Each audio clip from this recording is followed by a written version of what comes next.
హైదరాబాద్ పాత బస్తీ కుర్రాడు సింగర్ రాహుల్ సిప్లిగంజ్కి తెలంగాణ ముఖ్యమంత్రి రేవంత్ రెడ్డి ఒక భారీ కానుక ఇచ్చారు. అది కూడా ఆగస్టు 15 గోల్కొండ కోట వేదికగా. ఎస్, ఖచ్చితంగా.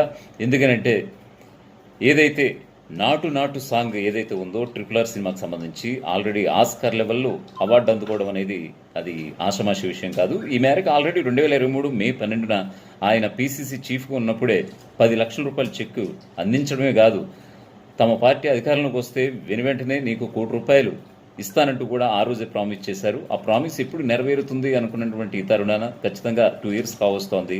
సో ఆగస్టు 15 మంచి రోజు అనుకున్నారు ఏమో రేవంత్ రెడ్డి, తెలియదు. కానీ ఖచ్చితంగా ఈ శుభదినాన్ని పురస్కరించుకుని ఆయనకు గోల్కొండ వేదికగా తన కుటుంబ సభ్యులు సైతం రప్పించి మరి రాహుల్ సిప్లిగంజ్కి ఒక ఘన సత్కారం చేసి ₹1 చెక్ అందివ్వడం అనేది నిజంగా కళాభిమానులందరూ కూడా సంతోషపడుతున్నటువంటి సందర్భంగా చెప్పుకోవచ్చు.